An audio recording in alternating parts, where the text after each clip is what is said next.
wanawake wengi wanapata shida kujua kwa nini wanaume ni wagumu kubadilika kuliko wao, na wakati mwingine huwa wanadhani kwamba wanaume tunafanya makusudi kutokubadilika.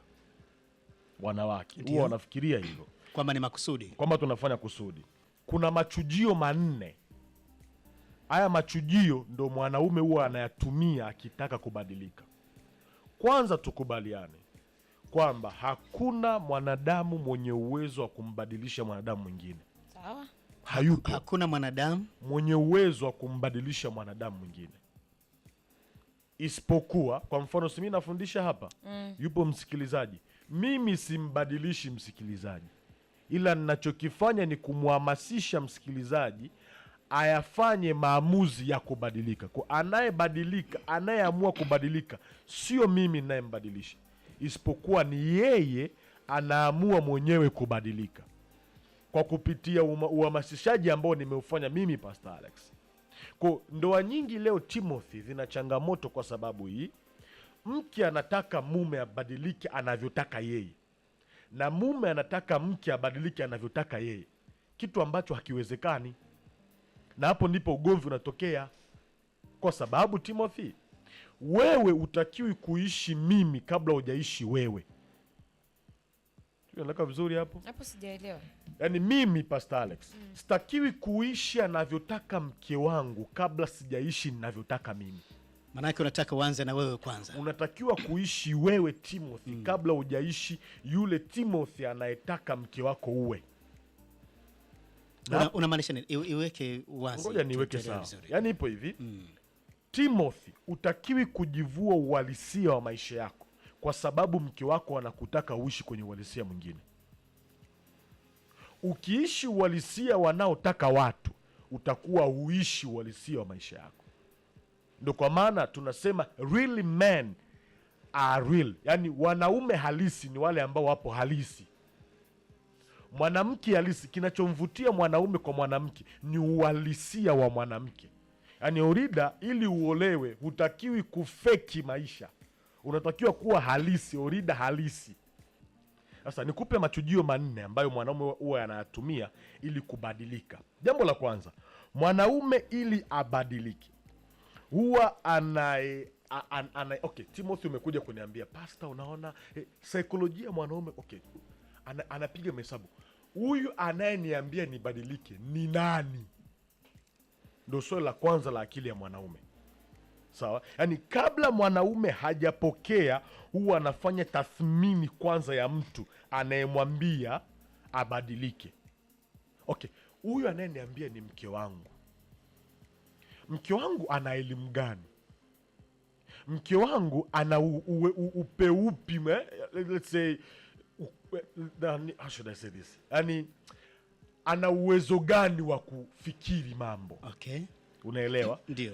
Mwanaume akikosa hizi sababu huwa anasema sina sababu ya kubadilika kwa sababu huyu kwanza anayeniambia yupo down. Yaani ninamzidi. Mwanaume anataka mtu wa kumshauri abadilike au amemzidi kitu. Na ndio kwa maana washauri wanaume ipo hivi, na saikolojia mwanamke yoyote, na Orida huyu yupo hapa. Mwanamke yoyote huwa anataka angalau haolewe na mwanaume ambaye anamzidi kitu fulani. Kama sio hela, amzidi elimu au amzidi umri au amzidi umaarufu. Mwanamke akikuzidi kila kitu, mwanaume amekwisha. Yaani mwanamke akimzidi mwanaume kila kitu, amemzidi umri, umaarufu, fedha, elimu na kila kitu, huyu mwanaume ipo kwenye hatari. Sasa pointi namba 2, mwanaume kabla hajabadilika huwa anapima kila kitu anachokisema, how should I say, anachokisema yule anayemshauri na anachokifikiri. Okay, fine, hichi kitu anachokitaka ni okay, let's say anataka nibadilike kuhusu pombe na huyu mtu huyu anayenishauri, kipi kizito? Mnapima uzito kwanza. Ndivyo mwanaume alivyo. Anataka niache wanawake, hii starehe ninayoipata hapa na huyu, kipi kizito? Akigundua kile kitu chake ndo kizito, pombe ndo nzito, bangi ndo nzito, wanawake ndo wazito kwake, ndo wanathamani kwake, ushauri wako, na wewe huna chochote, ushauri wako ni sawa na kumwaga maji kwenye mgongo wa bata. ili abadilike. Kumbuka, mabadiliko yoyote yana gharama. Kwa ili mwanaume abadilike, huwa anapiga hesabu kwamba niache kunywa pombe, so itanigharimu kiasi gani kuspend siku nzima bila kunywa pombe? Hapana, hii kitu ni ngumu. Kwa akigundua kwamba atapata gharama kubwa kwenye kubadilika kuliko ushauri wako unakwenda chini, mambo yake yanakwenda juu. Ndivyo mwanaume alivyo. Sawa? Na jambo la mwisho, kwa sababu tu yanakwenda ni haya machujio ni manne. Mwanaume kabla ya kubadilika huwa anaangalia vipaumbele vyake. Huyu jamaa ananitaka nibadilike, hichi kitu je, ni kipaumbele kwenye maisha yangu? Kwa mfano, unanitaka niache michepuko, niache wanawake, vijana ambao hawajaoa, na wanawake 4, 5, 6. Nikiacha hawa wanawake na ushauri, kipi ni kipaumbele? Unaelewa? Kwa hiyo ni jambo la msingi sana wanawake wakaelewa mambo manne. Lakini pointi yangu ya msingi ipo hapa. Kwenye ndoa hatuingii ili kubadilishana. Ndoa peke yake ina uwezo wa kumbadilisha mtu, kwa sababu kuna upendo ambao Timothy ulikuwa unampenda mwanamke wako kabla ya ndoa, alafu kuna upendo wa sheria ambao ndoa inakulazimisha umpende mkeo. Kuna utii aliyekuwa na kutii mke wako before hujamuoa, alafu kuna utii ambao ndoa inamlazimisha akutii. Kumbuka, ili mwanamke aishi wanamke wake anatakiwa kushuka, na ili mwanaume aishi wanaume wake anatakiwa kupenda kile kinachoshuka kwake. Unamaanisha nini? Ipo hivi, ili mwanamke aishi uhalisia wa yeye kuwa mwanamke ni kunyenyekea, ni kutii. Kwa kama kuna mwanamke anisikiliza hapa, anisikilize. Na moja kati ya sababu inayopelekea wanawake waelewe hichi kitu, mwanaume yoyote usiyemtii na kumheshimu na kunyenyekea mbele yake, usijaribu kumshauri habari za kubadilika kwake, hawezi. Na mwanamke yoyote usiyempenda na ukamheshimu kama mwanamke wako, usijaribu kumbadilisha au kumshauri, maana hawezi.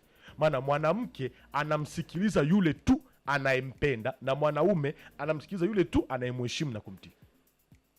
Kwa ndoa nyingi zinakuja pale kwenye mchakato wa mimi nataka mke wangu awe ninavyotaka mimi.